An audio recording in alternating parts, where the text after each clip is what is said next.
In the early 1990s, the supercar world was already pretty crowded. Ferrari had the F40, Lamborghini had the Diablo, and the horsepower wars were well underway. So if you were going to enter that arena, especially with a brand that hadn't built a car in decades, you couldn't play it safe. You had to come in strong. And that is exactly what happened. In 1991, when a newly revived Bugatti introduced a quad-turbocharged, all-wheel drive V12 supercar capable of more than 210 miles per hour.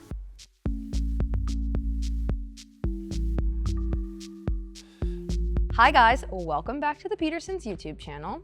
This is the 1994 Bugatti EB110, a car that didn't just bring back a legendary name, but it tried to redefine what a modern supercar could be. To really understand why the EB110 mattered, we have to rewind a bit.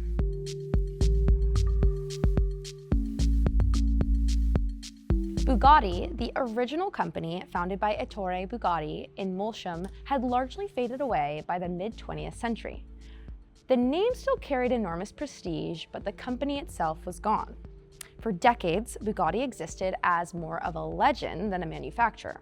But that changed in 1989, when Italian entrepreneur Romano Artioli acquired the rights to the Bugatti name. Instead of reviving it in France, he established a brand new state-of-the-art factory in Campogalliano, Italy.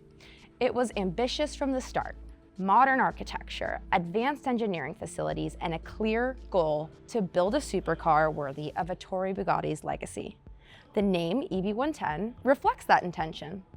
EB stands for Ettore Bugatti, and 110 commemorates what would have been his 110th birthday in 1991.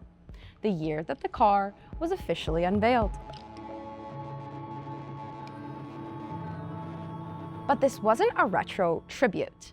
Artioli didn't want to create the past, he wanted to prove that Bugatti could compete and win in the modern era. And that meant the engineering had to be exceptional. At the heart of the EB110 is a 3.5-liter V12 engine fitted with 4 turbochargers, 4 in 1991. The decision to use smaller turbochargers working together helped reduce lag while still producing significant power. In GT specification, the EB110 produced about 552 horsepower, and in later Supersport form, even more. That power was sent through a 6-speed manual transmission to all 4 wheels, something that was relatively rare in supercars at the time.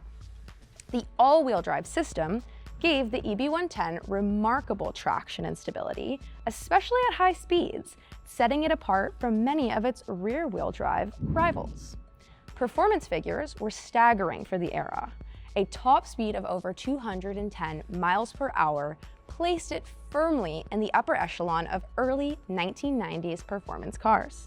But the ambition didn't stop at the engine.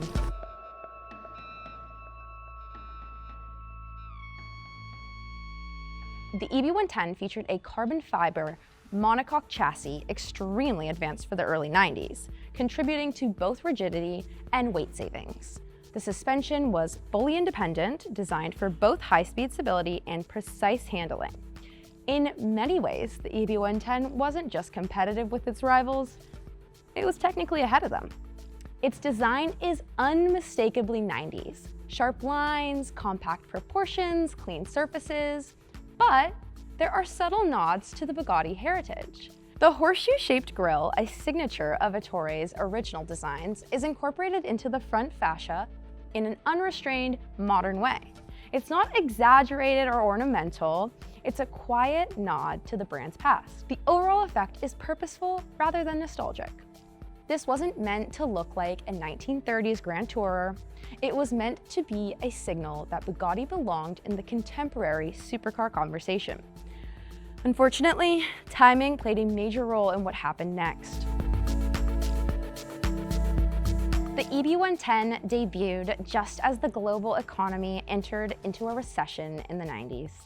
The market for ultra-expensive supercars contracted sharply, and even established brands felt the strain. And Bugatti, newly revived and operating with enormous development costs, faced significant challenges. The EB110 carried a price tag of roughly $300,000 at launch.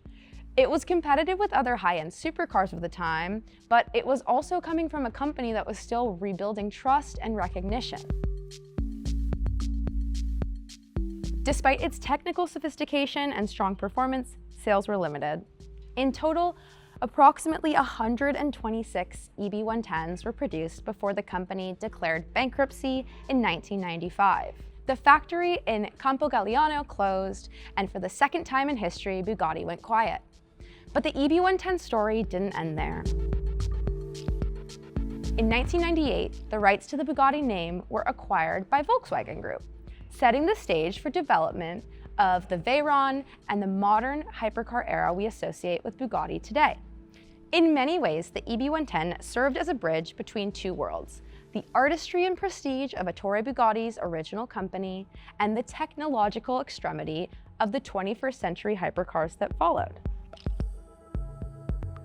The 1994 Bugatti EB110 here at the Petersen Automotive Museum, currently in Totally Awesome Cars and Culture of the 80s and 90s, represents that pivotal moment. It's a snapshot of bold ambition, a car engineered without compromise, launched at a challenging time, and remembered not just for its speed, but for what it attempted to achieve.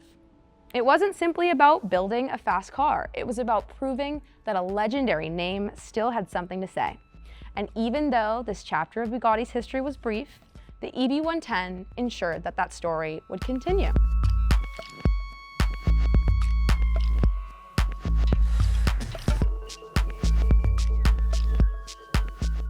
Thank you guys so much for watching.